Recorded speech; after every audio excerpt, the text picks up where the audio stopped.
आज हम देखेंगे कि एआरपी की जो परीक्षा होने जा रही है उस परीक्षा में जो विज्ञान के सवाल आने वाले हैं, है ना, तो उस पे आधारित कुछ मॉडल पेपर लेकर के आए हैं। वो कुछ क्वेश्चन इंपॉर्टेंट्स हैं, उनको हम लोग सॉल्व करेंगे। देखते हैं, जैसे पहला प्रश्न हमारे पास है। पहला प्रश्न है, किसके द्वारा मस्तिष्क की जांच होती है? तो चार ऑप्शन आपके पास हैं।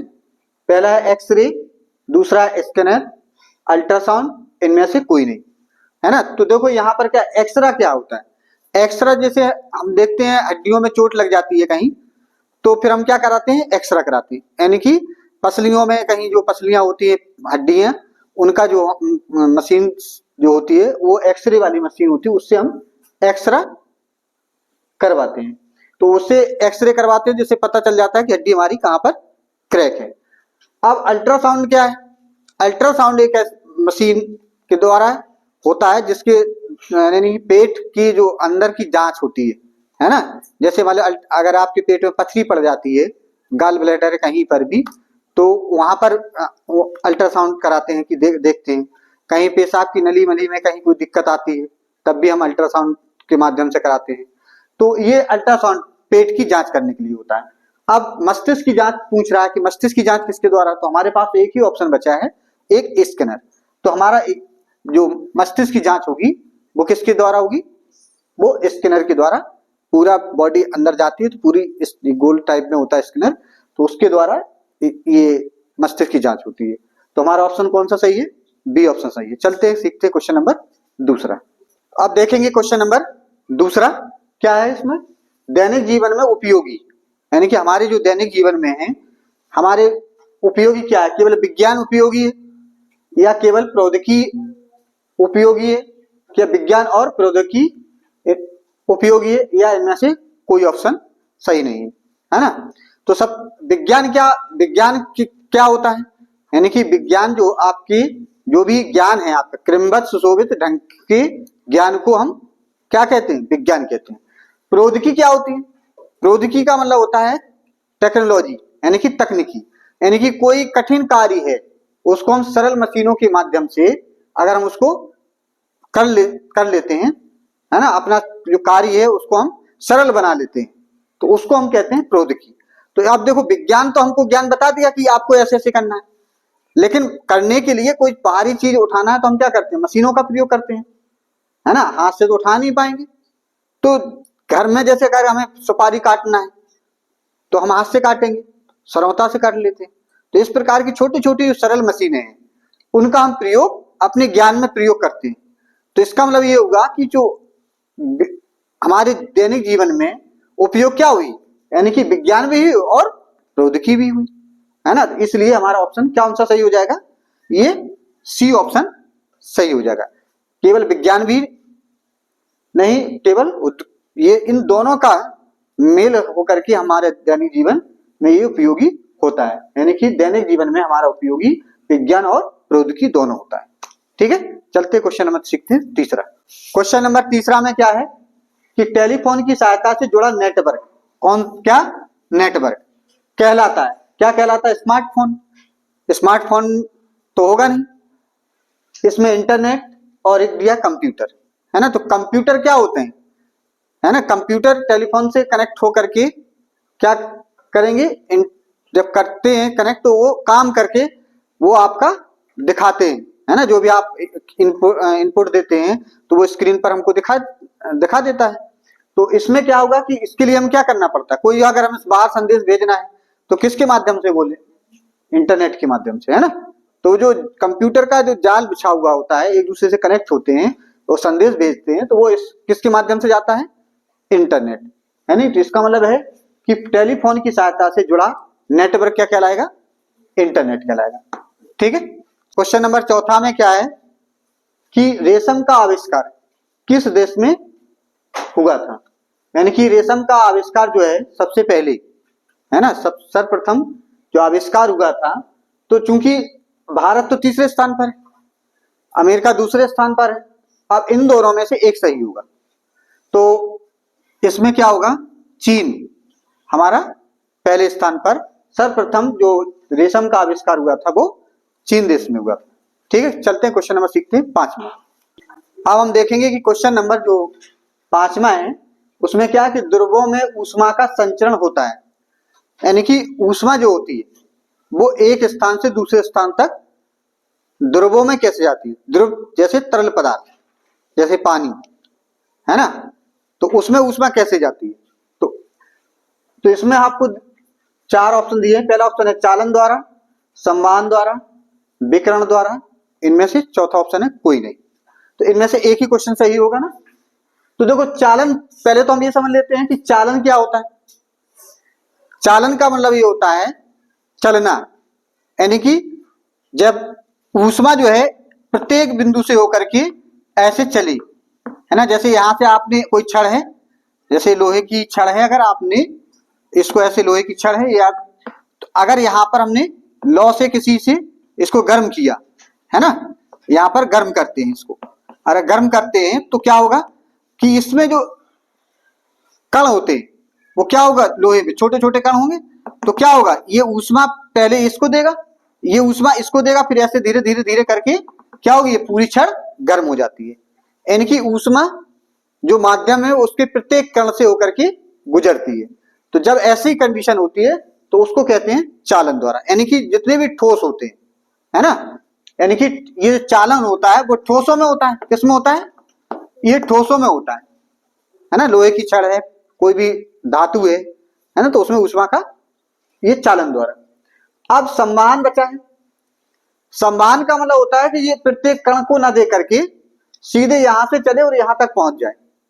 यानी कि जैसे अगर आप पानी को गर्म करते हैं किसी भी फ्लास्क में, ऐसे इसमें पानी है ना, ये कण है उसमें वाटर के मॉलिक्यूल से, अगर इसको हम स्पिरिट लैंप की सहायता से इसको गर्म करते हैं, है ना, स्पिरिट लैंप की सहायता से इसको गर्म करते हैं, तो क्या देखते, तली में जो कण होते हैं छोटे छोटे, उनको हीट सबसे पहले मिलेगी, यानी कि ऊष्मा पहले मिलेगी। और ऊष्मा ये मिलती है तो बुलबुला कहां जाता है, सीधा यहां आ जाता है ना, यहां आता है। तो यहां जब आ जाता है तो यहां के बाद फिर क्या होता है, फिर वो यहां पर यहां तक एनर्जी डायरेक्ट आ जाती है। और पानी फिर वो क्या होता है, ये और आसपास में धीरे धीरे तो पानी नीचे से ऊपर जाता है और ठंडे जो कण है वो नीचे की ओर आते जाते हैं। तो इस प्रकार से क्या होगा, हम देख रहे हैं कि यहाँ भी प्रत्येक कण से ना होकर के डायरेक्ट वो यहाँ पर ऊष्मा दे रहा है ना। तो पानी क्या है, ध्रुव है। तो जो इसी प्रकार की गैस भी है, इसका मतलब है संवहन में जब होता है तो ये ध्रुवों और गैसों में ये आपका किसमें, संवहन विधि के द्वारा ऊष्मा का संचरण होता है। ये ठोस हो गया, ये ध्रुव हो गया और गैस हो गया, है ना। तो पदार्थ की 3 अवस्थाएं, ठोस, द्रव, गैस। अब बात आती है विकिरण। तो विकिरण विधि के द्वारा जैसे सूर्य से किरणें आती हैं, तो बीच में हो सकता है कि वहां पर कोई भी वायुमंडल ना नहीं हो, है ना। तो इसका मतलब है कि वहां पर कोई ऊष्मा का संचरण के लिए कोई माध्यम नहीं है, यानी कि निर्वात है, वहां पर कुछ है नहीं, ठीक। तो इसका मतलब ये होगा कि जब विकिरण विधि से कोई ऊष्मा आती है तो इसमें उसमें माध्यम की आवश्यकता नहीं पड़ती है। यानी कि विकिरण की विधि में हम कहेंगे इसमें कोई भी माध्यम की आवश्यकता नहीं होती, की आवश्यकता नहीं होती है इसमें, ये ध्यान रखना है। कि अब क्वेश्चन ये भी हो बना सकते हैं कि सूर्य से पृथ्वी पर किस विधि के द्वारा किरणें आती हैं, सूर्य से किरणें आ रही, संवहन द्वारा आती है कि चालन द्वारा आती है, कि विकिरण के द्वारा आती है ना। अगर चालन के द्वारा आती तो वहां से कोई बीच में कोई छड़ ठोस तो है नहीं, कोई माध्यम है नहीं ठोस, तो इस चालन नहीं होगा। विकिरण में ध्रुव और गैस होना चाहिए, तो गैस तो है वहां, तो ये है कि बीच बीच में गैस भी नहीं है, तो गैस है भी और नहीं भी है बीच बीच में। इसका मतलब ये होगा कि विकिरण जो है कि आप में माध्यम की इसमें आवश्यकता नहीं पड़ती है, चाहे वो उसमें हो या ना हो, है ना। तो विकिरण विधि के द्वारा सूर्य से किरणें पृथ्वी पर आती हैं। तो इसका मतलब हमारा आंसर कौन सा सही होगा, संवहन विधि के द्वारा, ये वाला बी ऑप्शन सही होगा कि ध्रुवों में ऊष्मा का संचरण होता है ना। अगर गैस में भी पूछता तब भी यही ऑप्शन हमारा सही होता। चलते सीखते क्वेश्चन नंबर। अब क्वेश्चन नंबर हम देखेंगे क्वेश्चन नंबर हमारा छठवां है कि ऊष्मीय ऊर्जा का मात्रक, यानी कि ऊष्मीय ऊर्जा, देखो ऊर्जा शब्द लिखा है इसमें, तो कार्य करने की क्षमता को क्या कहते हैं, ऊर्जा कहते हैं। तो कार्य करने की क्षमता है, जब भी हम कार्य करते हैं या दौड़ लगाते हैं तो क्या होता है, हमारे शरीर में ऊष्मा उत्पन्न होती है, गर्माहट होती है कि नहीं। तो जो हमारा कार्य है वो किस में बदल जाता है, हमारी ऊर्जा में बदल जाता है, यानी कि ऊष्मीय, जब ऊष्मा निकलती है तो आपका टेम्परेचर बढ़ेगा तो आपका ऊष्मीय ऊर्जा होगा। अब देखो जैसे मीटर है ना, तो मीटर जो है वो इससे हम, जैसे आप कपड़े की दुकान पे जाते हैं तो एक मीटर से वो कपड़ा फाड़ करके दे देता है, इसका मतलब मीटर क्या होगा, ये लंबाई से संबंधित है, यानी कि भौतिक राशि लंबाई का मात्रक है मीटर, ये मात्रक है ना सब। अब इसके बाद ये देखते हैं जूल, और ये न्यूटन है ना। तो न्यूटन क्या है, एक आइजैक न्यूटन जो आपके साइंटिस्ट थे, इन्होंने क्या किया था, बल, तो ये किसका, ये भौतिक राशि है बल है। बल क्या होता है, एक प्रकार का किसी को धक्का दे दें या उसको खींच लें, तो बल क्या है, एक प्रकार का खिंचाव या धक्का होता है। कूलाम, ये आपका आवेश, आवेश यानी कि आवेश धनात्मक और ऋणात्मक, दो प्रकार के आवेश होते हैं, है ना। तो धनात्मक और ऋणात्मक आवेश, तो ये आवेश का मात्रक कूलम, बल का मात्रक न्यूटन, लंबाई का मात्रक मीटर। तो बचा क्या, ये, तो ये किसका है, ऊष्मीय ऊर्जा का मात्रक है ना। तो ऑप्शन हमारा क्या हो जाएगा सही, ये जूल है ना। अगर वो, तो आप क्वेश्चन नंबर सीखते हैं, क्वेश्चन नंबर 7वां। चल क्वेश्चन नंबर 7वां है कीट भक्षी पौधे। तो कीट माने जो आप के कीट पतंग जो उड़ते हैं, भक्षी माने जो उनको भक्षण कर ले, यानी कि खा लेता है, यानी कि भोजन के रूप में उनको अपने आप में, यानी कि देखो पौधे भी कीटों का भक्षण करते हैं, है ना। तो ऐसे भी पौधे हैं कीट भक्षी पौधे, उन स्थानों पर मिलते हैं जहां की भूमि में कमी होती है, यानी कि ये पौधे कहां पर मिलेंगे, अगर आप देखने जाएं, ढूंढने जाएं तो कहां मिलेंगे, जहां पर ऐसी, जहां पर किस चीज की कमी हो, ऑक्सीजन की कमी हो, कि जल की कमी हो, कि कार्बन की कमी हो, कि नाइट्रोजन की कमी हो। यानी कि कीट भक्षी पौधे, कभी कभार क्वेश्चन इस तरीके से भी पूछ लिया जाता है कि कीट भक्षी पौधे कीटों का भक्षण क्यों करते हैं, है ना, इस तरीके का भी क्वेश्चन हो सकता है। लेकिन इसमें पूछा गया है कि उस स्थान पर उगते हैं जहां पर मिलते हैं, जहां पर भूमि में कमी बता रहे हैं, है ना।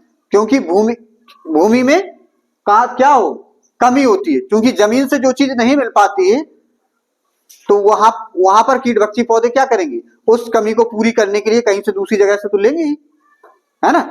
तो क्या करते हैं, तो उसमें क्या होता है कि जैसे मान लो जल तो पानी जमीन से मिल ही जाएगा, ऑक्सीजन आपकी एटमॉस्फेयर में है ना, हम लोग सांस ले रहे हैं तो उसमें तो है ही, तो वहां से मिल जाएगा आराम से। कार्बन है, लकड़ी है उसमें कार्बन तो होगी। अब ऑप्शन क्या बचा, नाइट्रोजन। अब नाइट्रोजन जो है की कमी जहां होती है, वहां पर नाइट्रोजन की कमी के कारण ही वो क्या करते हैं, कीटों का भक्षण करते हैं। यानी कि कीट क्या करते हैं, कीटों के अंदर नाइट्रोजन पाया जाता है ना, तो वो कीटों का भक्षण, भाई कीट छोटे होते हैं तो ऐसे घटपर्णी के रूप में देखेंगे, एक घटपर्णी होता है ना, इसमें क्या होते हैं, ऐसे कांटे होते हैं, है ना, घड़े की तरह। यहाँ एक ढक्कन होता है इस तरीके का, तो इसमें ऐसे लगे होते हैं, तो ये खुला रहता है। तो जब जैसे इसमें से गंध निकलती है, जो गंध निकलती है तो उससे कीट क्या होते हैं, उस सुगंध से वो आकर्षित होते हैं।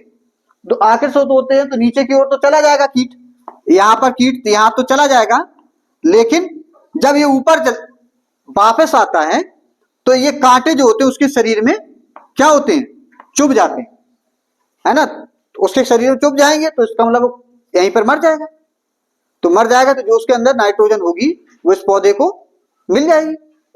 इसलिए जो कीट भक्षी पौधे होते हैं वो आपको कीटों का भक्षण करते हैं, क्योंकि उसमें उनमें नाइट्रोजन की कमी होती है। और नाइट्रोजन की कमी इसलिए होती है क्योंकि वो ऐसी जगह उगते हैं जहां पर भूमि में नाइट्रोजन की कमी होती है ना। चलते सीखते क्वेश्चन नंबर 8वां।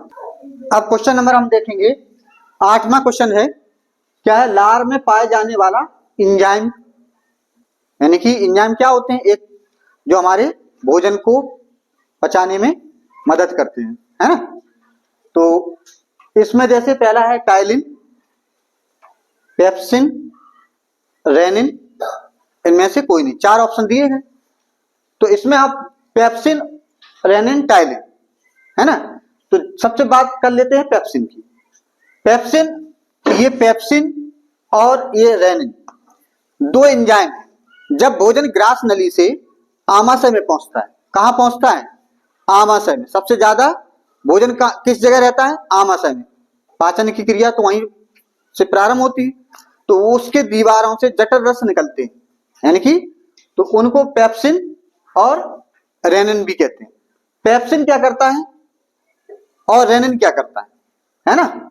पेप्सिन क्या करेगा, ये प्रोटीन जो बनती है हमारी, वो प्रोटीन का पाचन करता है ना। प्रोटीन का ये पाचन करने में मदद करता है। भाई जब भोजन करते हैं तो प्रोटीन भी बनेगी, है ना। प्रोटीन चीजें खाते हैं, चावल वगैरह खाते हैं, दाल खाते हैं, तो उनका पाचन क्या, एक एंजाइम बनेगा आमाशय में, वो इसको पेप्सिन नामक एंजाइम होता है, वो प्रोटीन के पाचन में के लिए है। और रेनिन क्या करता है, जैसे हमने दूध पी लिया, है ना, तो दूध पूरा दूध तो बनेगा नहीं, दूध क्या करता है, पहले वो दही में चेंज होता है। क्या होता है, पहले दूध दही में चेंज होता है। तो रेनिन क्या करता है, दूध को दही, है ना, में बदलता है। क्या करता है, दूध को दही में बदलता है, ठीक। अच्छा, इसका देखो, रेनिन और पेप्सिन ये दोनों कहां पर पाए जाते हैं, आपके आमाशय में, है ना। अब ये तो आमाशय में हो गया। अब ये तो इनमें से कोई नहीं, एक ऑप्शन यही बचा टाइलिन, है ना। तो इसका मतलब हमारा ऑप्शन कौन सा सही होगा, टाइलिन। यानी कि जब हम भोजन करते हैं, रोटी मुंह में रखते हैं, तो वहां पर लार बनती है। लार में जब रोटी रखते हैं तब मीठी नहीं लगती है ना। रोटी जब हम चबाते हैं उसको कुछ 1-2 मिनट, तो चबाने से क्या होगा, ये टाइलिन उसमें लार में पाया जाता है ना। तो चबाते चबाते ये टाइलिन क्या करता है कि जो उसके जटिल कण होते हैं, यानी कि रोटी के अंदर कार्बोहाइड्रेट, किसके, कार्बोहाइड्रेट के, वो किसमें, मीठे में बदलते, मीठा माल्टोज में बदल जाते हैं, है ना। मीठे माल्टोज में वो क्या करता है, टाइलिन, यानी कि टाइलिन क्या करता है, जो जटिल कार्बोहाइड्रेट के कण पाए होते हैं उनको मीठे माल्टोज में बदल देता है। इसलिए जब हम रोटी को चबाते हैं तब हमको वो रोटी कैसी लगने लगती है, मीठी मीठी लगने लगती है ना। तो तब वो फिर ग्रास नली में जाता है, ग्रास नली से फिर हमारी जो ग्रास नली दिख रही है ये वाली, है ना, ग्रास नली के बाद इधर आपका आमाशय, ये आमाशय के बाद फिर छोटी आंत, बड़ी आंत में भोजन होता हुआ मलाशय से बाहर बाहर निकल जाता है। यह जो पाचन क्रिया है तो वो इस प्रकार की है। तो मैंने लार में हमारा जो एंजाइम है वो कौन सा पाया जाता है, टाइलिन, ठीक है। टाइलिन करता क्या है, कार्बोहाइड्रेट को मीठे माल्टोज में बदलता है, इसलिए हमें मीठी रोटी लगने लगती है। इसलिए हमें भोजन को चबा करके ही खाना चाहिए, है ना। रोटी जब भी खाएं चबा करके खाएं, कोई इससे कि लार में जो टाइलिन है उसमें मिल जाए वो, नहीं तो फिर दिक्कत आएगी, जो टाइलिन मिलेगा नहीं, फिर अंदर पाचन क्रिया में दिक्कत होगी, पेट में दर्द होगा, है ना। इसलिए लार भी हमारे भोजन के साथ अंदर जाने चाहिए। चलते हैं, सीखते हैं क्वेश्चन नंबर 9। आप क्वेश्चन नंबर देखेंगे, क्वेश्चन नंबर 9 है, काकरोच में श्वसन होता है।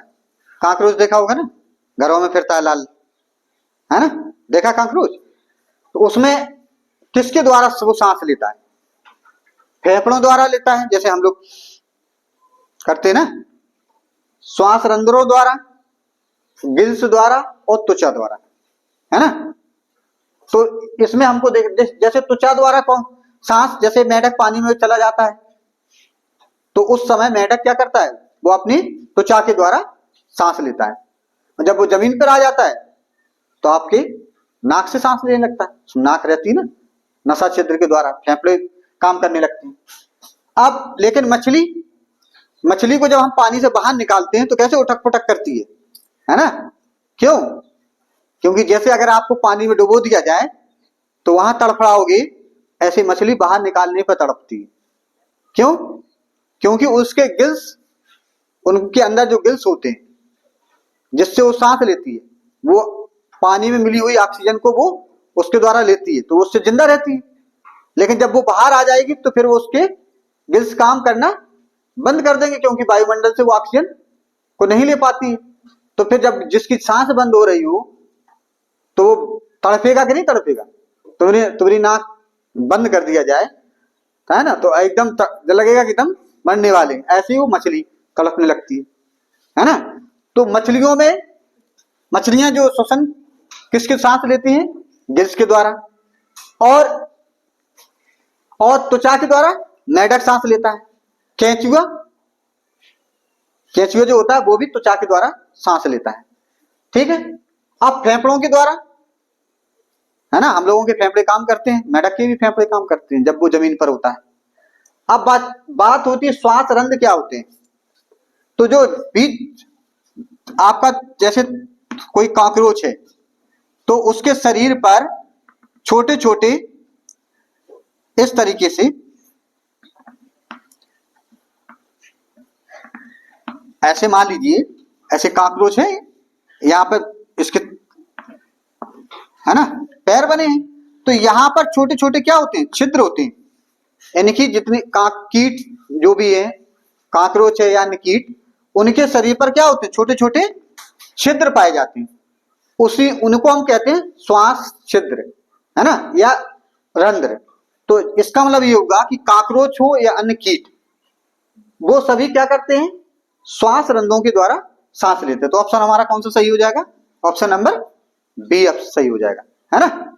चलते सीखते क्वेश्चन नंबर 10वां। आप सीखेंगे हम क्वेश्चन नंबर 10वां, रुधिर का लाल रंग किस वर्ण के कारण होता है ना। तो पहला ऑक्सीजन के कारण होता है, कि कार्बन डाइऑक्साइड के कारण होता है, कि लाल रंग उसमें मिला रहता है इसलिए वो लाल हमको दिखाई देता है, क्या हीमोग्लोबिन के कारण होता है ना। तो देखो ऑक्सीजन तो वायुमंडल में हम खींच लेते नाक के द्वारा, है ना। तो ऑक्सीजन तो एक गैस है, कार्बन डाइऑक्साइड भी गैस है ना। अब ये लाल रंग है, अगर हम लाल रंग पी लेंगे तो क्या लाल खून हो जाएगा? तो ये इसका मतलब ये होगा कि जो हीमोग्लोबिन है ना, ये चीज हमको अलग दिख रही है ना। तो जो चीज क्वेश्चन में थोड़ा सा आपको लग रहा है कि ये अलग है, तो बस समझ लेना आंसर वही होगा, क्योंकि इनको तो हम जान रहे हैं।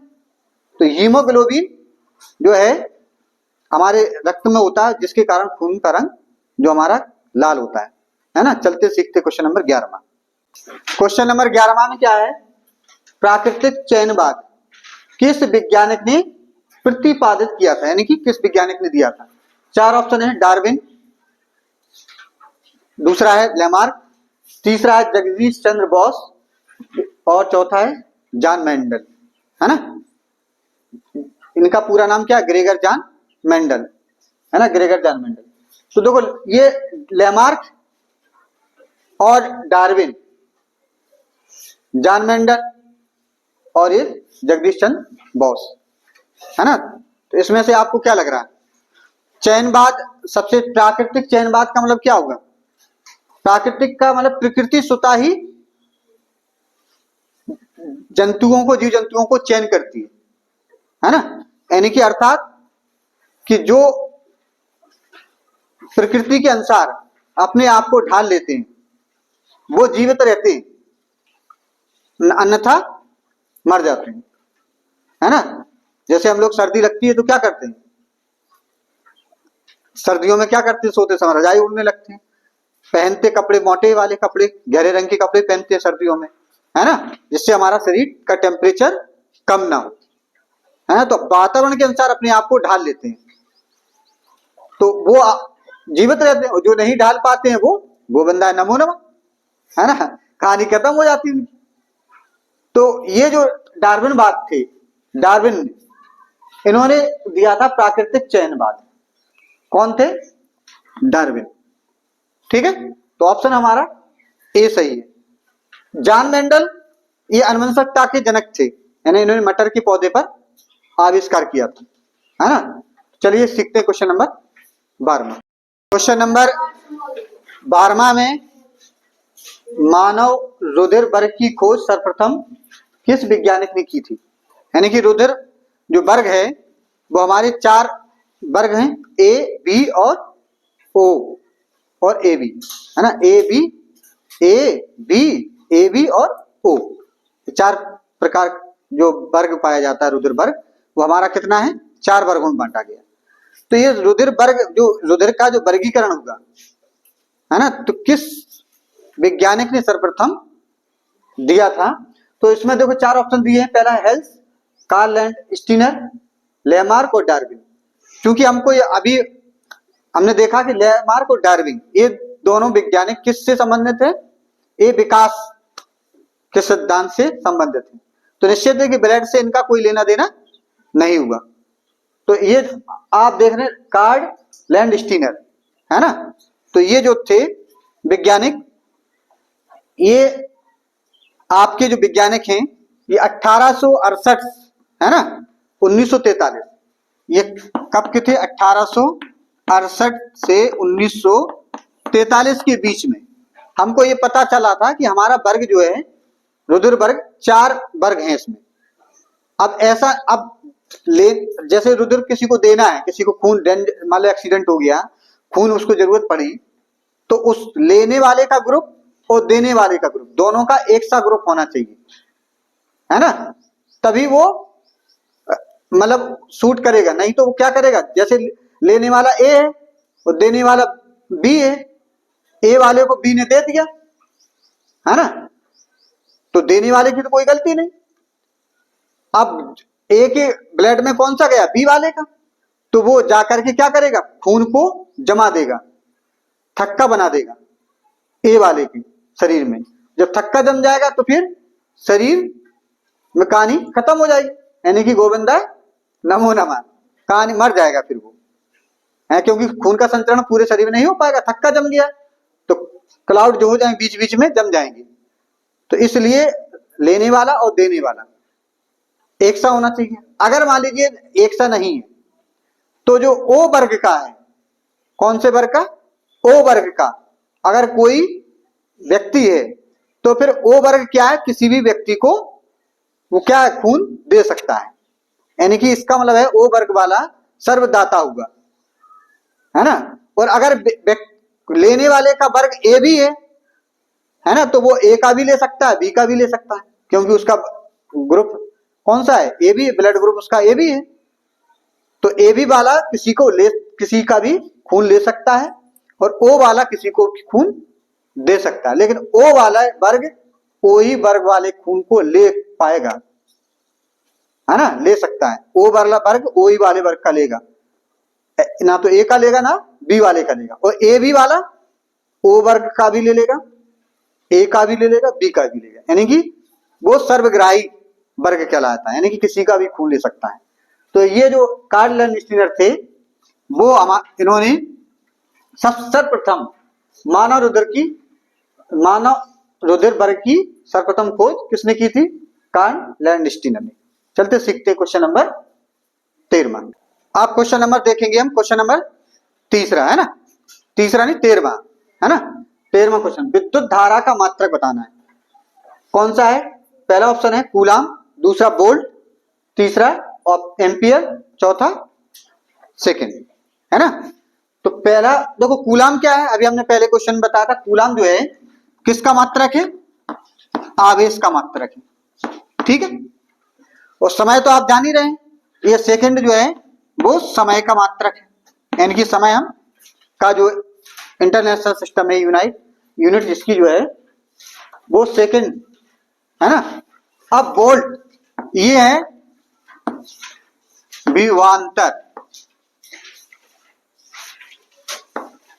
अब ये आपका बचा है, क्योंकि देखो आवेश, विभवांतर और ये समय का सेकंड, तो ये बचा है आपका विद्युत धारा, है ना। तो ये हो जाएगा किसका, विद्युत धारा, यानी कि ऑप्शन कौन सा सही है, सी ऑप्शन सही है ना, विद्युत धारा। चलिए सीखते हैं क्वेश्चन नंबर 14।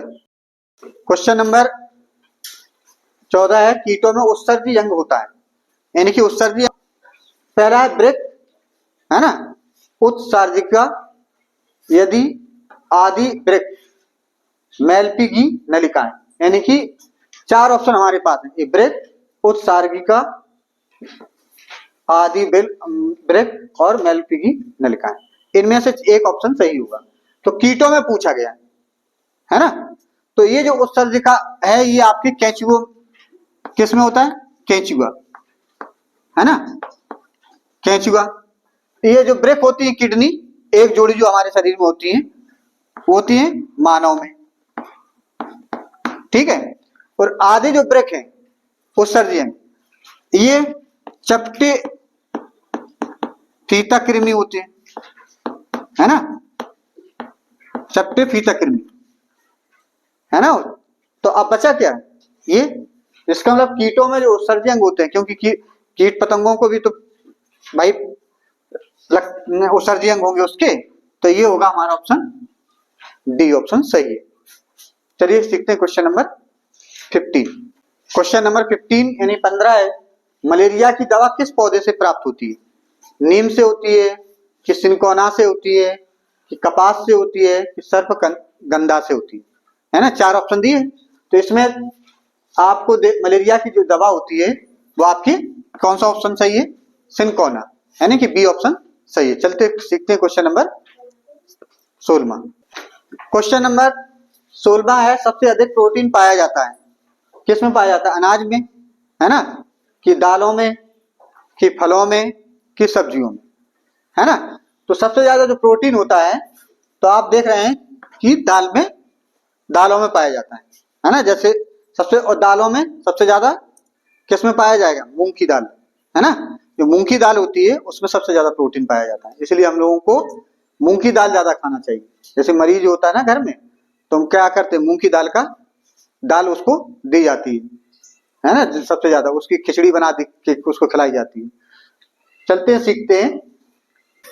अब देखेंगे क्वेश्चन नंबर 17 क्या है, कि राइजोपस है, कवक है कि जीवाणु है कि विषाणु है कि ये सभी है ना, उपरोक्त सभी, इसमें से एक ही सही होगा।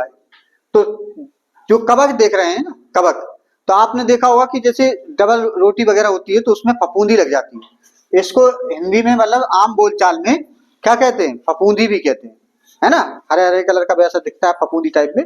तो जैसे रोटी जब मतलब गल जाती है तो उसको नष्ट कर देते हैं, यानी कि तो ये जीवाणु भी है और आपके विषाणु, है ना। तो इनमें से आपको एक सही होगा।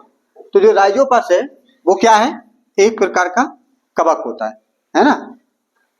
चलते सीखते क्वेश्चन नंबर 18। क्वेश्चन नंबर 18 है, ध्वनि की चाल सबसे अधिक होती है, तो ठोस में होती है कि गैस में होती है कि द्रव में होती है कि निर्वात, निर्वात माने जहां पर कोई भी माध्यम ना हो, है ना। तो इसमें हम ध्वनि की चाल सबसे अधिक होती है, किस में होती है, ठोस में। तो ऑप्शन कौन सा सही होगा, ए, है ना। चलते सीखते क्वेश्चन नंबर 19। क्वेश्चन नंबर 19 है कि पुष्प का नर भाग कौन सा होता है ना। पुष्प के भाग जब हम लोग पढ़े थे तो उसमें मुख्य रूप से देखे गए थे। तो पहला ऑप्शन इसमें है स्त्री केसर, दूसरा है पुंकेसर, फिर तीसरा है दलपुंज और चौथा है बायदल, है ना। तो इसमें से आपके एक ही ऑप्शन सही है। तो इसमें से आपने देखा होगा कि जैसे अभी जब भी हम पुष्प बनाएं, है ना, जैसे ऐसे मान लीजिए पुष्प बनाते हैं, है ना,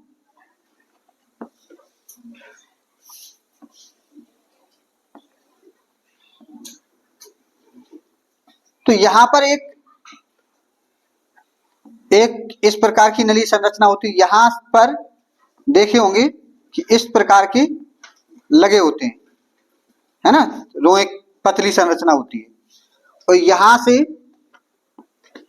ऐसे नीचे, तो यहां पर जो पतली संरचना ये वाली दिख रही है, ये जो पंखुड़ियां दिखती हैं इनको कहते हैं दलपुंज, इनको कहते हैं दलपुंज। और यहां पर जो हम देखते हैं इस प्रकार की संरचना हरे कलर की, दिखाई देती है बाहर, बाहर पत्तियां टाइप में नीचे, वो होते हैं बाह्य दल।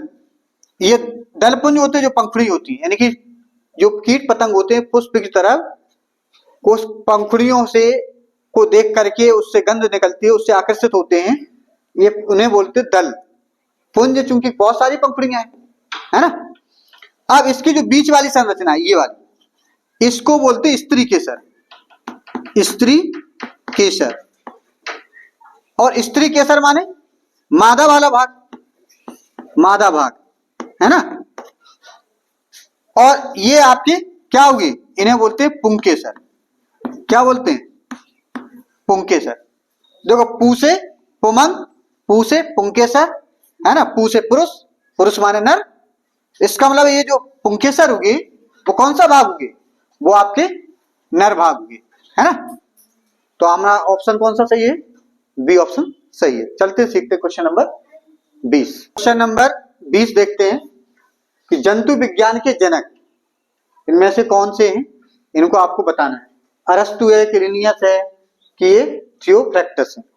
तो देखो लिनियस क्या है, आपको अभी कार्डवान जो लिनियस है ये वर्गीकरण, इन्होंने क्या किया था, वर्गीकरण, वर्गीकरण के जन्मदाता है। ये जो है ये वनस्पति, वनस्पति के जनक है ना। तो अब बचे कौन है ये, तो ये आपके ऑप्शन नंबर अरस्तु जो है वो जंतु विज्ञान के जनक है ना। चलते हैं सीखते हैं आगे क्वेश्चन। अभी हमने 20 क्वेश्चनों को सॉल्व किया है। अब हम सीखेंगे क्वेश्चन नंबर 21 में, नींबू के रस में कौन सा अम्ल होता है ना। नींबू का रस आपने नींबू को काट करके जब आप उसको निचोड़ेंगे तो उसमें से तरल पदार्थ जैसे रस बहुत कहते हैं ना नींबू का, वो निकलता है। तो उसमें कौन सा अम्ल होता है, साइट्रिक अम्ल होता है कि एसिटिक अम्ल होता है कि लैक्टिक अम्ल होता है कि टार्टरिक अम्ल होता है ना। तो ये जो आपके पास अम्ल हैं, ये आपके अम्ल, आपने देखा होगा कि जो अम्ल, जैसे अम्ल क्या है, पहले तो अम्ल समझ लीजिए। तो अम्ल जो है ये लैटिन भाषा के, यानी कि अम्ल को अंग्रेजी में कहते हैं एसिड, एसिड या इसको बोलते हैं अम्ल, है ना, जो हमारे भोजन की पचाने में सहयोग करता है। एसिड क्या है, यानी कि एसिड जो है लैटिन भाषा की, किस भाषा की, लैटिन भाषा की, लैटिन भाषा के एसियर से बना है। किससे बना है, एसियर, यानी कि ACERE, एसियर से बना है। किससे बना है, एसियर से बना है। और एसियर का मतलब क्या होता है, इसका अर्थ होता है खट्टा। इसका मतलब क्या होगा, इसका अर्थ है जो है, यहां लिख देते हैं, का अर्थ जो है, अर्थ क्या होता है, खट्टा। क्या होता है, खट्टा, यानी कि जो भी चीज हमको खट्टी लगती है उसमें एसिड होता है, यानी कि वो अम्ल है। जैसे मान लीजिए नींबू का रस है ना, संतरे का रस, टमाटर, है ना। तो जो भी आपको खट्टा सा महसूस होता है वो आपका क्या है, अम्ल है ना। तो ये चीज क्लियर होगी अम्ल क्या है। अब ये अम्ल सभी में अलग अलग होता है। जैसे मान लो साइट्रिक अम्ल है, एसिटिक अम्ल है, लैक्टिक अम्ल है, टार्टरिक अम्ल है। तो जो लैक्टिक अम्ल है ना, तो ये जो लैक्टिक अम्ल होता है, तो जब दूध से जो दही बन जाता है तो ये दही में पाया जाता है। किस में पाया जाता है, दही में। कभी कभार क्वेश्चन पूछ लिया जाएगा दही में कौन सा अम्ल होता है, जैसे नींबू में कौन सा अम्ल है, नींबू के रस में, तो दही में कौन सा होता है, तो आपको याद हो जाएगा लैक्टिक अम्ल है ना। एसिटिक अम्ल, एसिटिक अम्ल जैसे आपने देखा होगा गन्ना होता है ना, गन्ने का रस है ना, उसको क्या करते हैं, बर्तन में रख देते हैं, तो कुछ दिनों बाद क्या होती है, उसमें एक गंध सी आने लगती है ना, एक सिरका बनाया जाता है ना। जैसे हम मान लीजिए आपके आंवले का मुरब्बा जो बनाते हैं तो उसमें भी डाला जाता है ना। तो गन्ने के रस का जो सिरका होता है, वो सिरका क्या होता है, सिरका। तो सिरका में होता है एसिटिक अम्ल, क्लियर हुआ? ये अब टार्टरिक अम्ल जो है, टार्टरिक अम्ल जो होती है, जैसे आप इमली खाते हो, क्या खाते हो? इमली, है ना? इमली जो है, इमली में कौन सा अम्ल होगा? क्योंकि वो भी खट्टी होती है, तो वो उसमें होगा टार्टरिक अम्ल। कौन सा अम्ल होगा? टार्टरिक अम्ल, है ना सब। अब ये जो साइट्रिक अम्ल है, ये साइट्रिक अम्ल आपका, ये आपका नींबू में पाया जाता है और संतरा देखते हैं, है ना, इस प्रकार की आदि में ये पाया जाता है। तो हमें किसमें पूछा गया? नींबू के रस में। अगर वो पूछे संतरे के रस में, तब भी हमारा साइट्रिक अम्ल है। तो ऑप्शन हमारा कौन सा सही हो जाएगा? ये वाला ऑप्शन सही होगा, है ना। अब चलते हैं, सीखते हैं क्वेश्चन नंबर 22 में। चलते सीखते, अब हम सीखेंगे क्वेश्चन नंबर 22 में, है ना। तो 22वां में क्या है कि इनमें से प्रबल अम्ल कौन सा है ना। यानी कि इनमें से जो अम्ल हैं, अम्ल तो 4 दिए हैं, इनमें से एक हमारा प्रबल अम्ल होगा। यानी कि प्रबल का मतलब इनमें से सबसे ज्यादा शक्तिशाली, यानी कि ज्यादा रिएक्ट कर देता हो जल्दी। यानी कि तो इसमें देखो, पहला दिया नाइट्रिक अम्ल, दूसरा साइट्रिक अम्ल, एसिटिक अम्ल, टार्टरिक अम्ल, है ना। तो इसमें देखो, तो साइट्रिक अम्ल है, नींबू में पाया जाता है ना, और टार्टरिक अम्ल इमली या कच्चा आम में पाया जाता है। तो जो नाइट्रिक अम्ल है, ये बचा, ये नाइट्रिक अम्ल इन सभी अम्लों में प्रबल अम्ल होता है ना। चलते सीखते क्वेश्चन नंबर आपका 23 में, है ना। क्वेश्चन नंबर 23 में हम क्या है, ये अग्निशमक यंत्र में से कौन सी गैस निकलती है। यानी कि जो कहीं पर आग लग जाती है, सिलेंडर होता है ना, तो उसमें अग्निशमक यंत्र बोलते हैं उसको, यानी कि उसको अग्नि को बुझाने वाला यंत्र। तो इसमें से कौन सी गैस निकलती है? जब कोई जैसे आग लग जाती है, तो जब हम उसको चालू करते हैं सिलेंडर को, तो उसमें से गैस निकलेगी आग को बुझाने के लिए, है ना। तो कौन सी गैस निकलती है? तो उसमें से हीलियम देख दिया है एक ऑप्शन, दूसरा ऑप्शन कार्बन डाइऑक्साइड, तीसरा ऑक्सीजन और चौथा ऑप्शन है नाइट्रोजन, है ना। तो इसमें से आपको एक ऑप्शन सही होगा, है ना। तो इसमें हम क्या करेंगे, देखो इसमें ऑक्सीजन है। ऑक्सीजन क्या होती है कि अग्नि को अगर आप ऑक्सीजन और दे देंगे तो और तेजी से जलने लगती है, तो ये तो बुझाएगी नहीं अगर हम ऑक्सीजन को और दे देंगे, क्योंकि ऑक्सीजन क्या करती है, और ज्यादा उसको जलने में सहायता देती है। नाइट्रोजन और हीलियम, है ना। तो हीलियम आप इतनी जल्दी आग पकड़ती नहीं, है ना। जैसे आपने देखा होगा, नाइट्रोजन है, बचा कार्बन डाइऑक्साइड। अब जैसे आप कार्बन डाइऑक्साइड को, जैसे आप कोई मोमबत्ती होती है जब जलती है, तो हम क्या करते, फूंक कर देते ना, फूंक मार देते उस पर। तो हमारे मुंह से कौन सी गैस निकलती है? Carbon dioxide. तो कार्बन डाइऑक्साइड गैस निकलने पर वो क्या होती है, आग बुझ जाती है।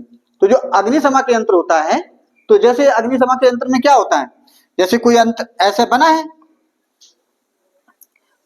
एक यहां से एक नली लगी होगी उसमें, है ना, ऐसी। और इसमें क्या होता है कि एक कांच की शीशी होती है, क्या होती है, एक कांच की शीशी भी होती है इसमें। और इस शीशी में क्या होता है, इस शीशी में, इस शीशे में क्या होता है कि एक कांच की शीशी में क्या होता है, sodium carbonate, sodium sodium carbonate, carbonate, ठीक, इसमें सोडियम कार्बोनेट भरा रहता है। और जो ये यंत्र होता है, इसकी जो लोहे की धातु की कोई बना हुआ होगा, है ना। तो उसकी जो यहाँ पर भी कुछ मटेरियल भरा होता है ऐसा, है ना।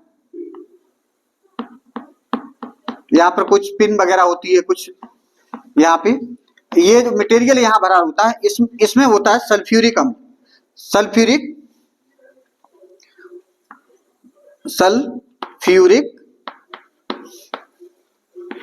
अम्ल। कौन सा अम्ल होता है? सल्फ्यूरिक अम्ल। यहाँ पर सल्फ्यूरिक अम्ल होता है और यहाँ पे सोडियम कार्बोनेट लग उस कांच की शीशी में। जब कहीं पर आग लग जाती है तो क्या होता है कि इस सिलेंडर को उल्टा करके पटक दिया जाता है। तो वहां से जब उल्टा पटक देंगे तो क्या होगा, ये शीशी का शीशी है, तो इसमें ये पिन लगा तो इसमें धमस पड़ेगी तो ये क्या होगी, क्रैक हो जाएगी, टूट जाएगी। जब ये टूट जाती है तो इसमें जो सोडियम कार्बोनेट है वो किससे मिलेगा, सल्फ्यूरिक अम्ल से मिल जाएगा इसमें। जब सल्फ्यूरिक अम्ल से मिल जाएगा तो ये रिएक्ट करेगा और सोडियम कार्बोनेट सल्फ्यूरिक अम्ल से रिएक्ट करने के बाद कौन सी गैस बना देता है, कार्बन डाइऑक्साइड गैस निकालता है ना। तो इस जब गैस निकलेगी यहां से इस पाइप की सहायता से, तो ये गैस कहां, जहां पर आग जल रही है उस पर जब गिरेगी तो क्या होगा कि वो आग बुझ जाएगी, क्योंकि वहां उसको ऑक्सीजन नहीं मिलती है। जैसे मान लीजिए कोई मोमबत्ती उसके ऊपर उल्टा गिलास रख देते हैं तो क्या होता है, उसे ऑक्सीजन मिलना बंद हो जाती है, क्योंकि जब तक गैस वो जलती है जब तक गिलास के अंदर ऑक्सीजन होती है, और जैसे ही ऑक्सीजन वहां पर समाप्त हो जाती है तो कार्बन डाइऑक्साइड गैस हो जाती है, क्योंकि वो जल रही है। तो जहां कार्बन डाइऑक्साइड गैस हुई तो वहां पर वो फिर जलना बंद हो जाती है ना। तो इसलिए तो ये जो अग्निशमन के यंत्र में कौन सी गैस होती है, कार्बन डाइऑक्साइड गैस। तो हमारा ऑप्शन कौन सा सही है, बी ऑप्शन सही है। चलते हैं सीखते क्वेश्चन नंबर 24 में। क्वेश्चन नंबर 24वां में है कि अजूबा अपने जिस भाग द्वारा जनन करता है वह भाग कौन सा है ना। तो तना है कि जड़ है कि पत्ती है कि पुष्प है ना। तो क्योंकि जो वर्दी नाम सुना होगा, वर्दी प्रजनन, ये क्या होता है पहले इसको समझ लेते हैं। वर्दी प्रजनन में जैसे वर्दी पौधे की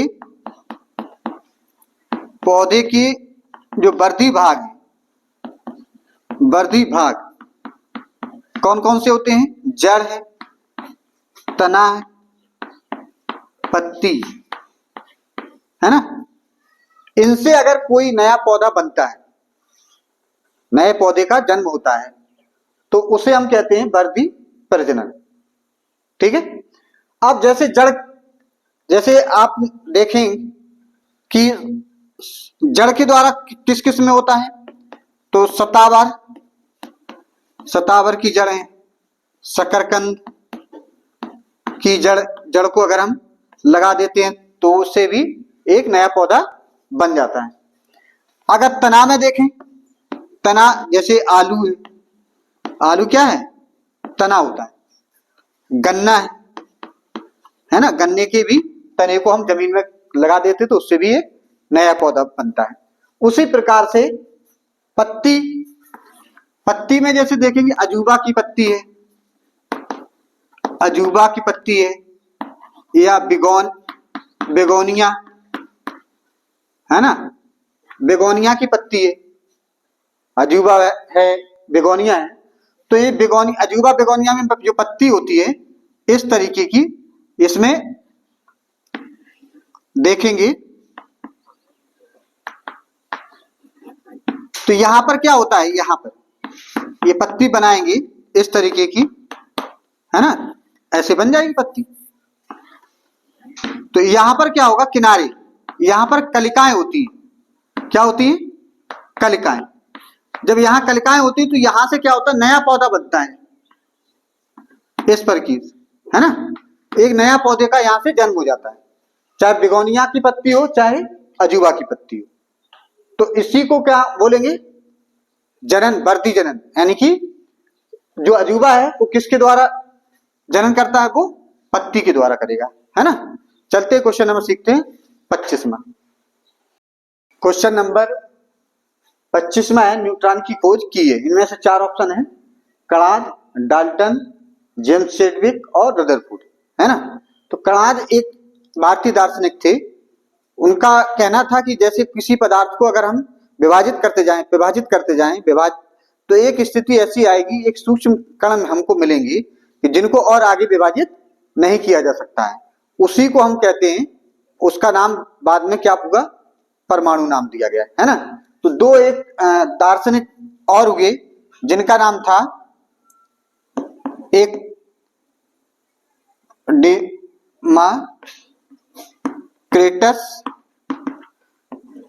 डेमाक्रिटस और एपिक्यूरस। एपिक्यूरस एक दो दार्शनिक हुए विदेशी जिनका जिनका कहना था कि जो सूक्ष्म कण है, यानी कि जो उन्होंने कणाद ने दिए थे, उन्होंने कहा जो आगे विभाजित नहीं किया जा सकते, उनका भी यही विचार था। लेकिन जो सूक्ष्म कणों का नाम जो परमाणु दिया है, वह इन दो दार्शनिकों ने बाद में उसी को उन्होंने क्या नाम दे दिया, परमाणु, यानी कि जिसे हम एटम कहते हैं। यानी कि एटम क्या है, एटम एक पदार्थ की मूल इकाई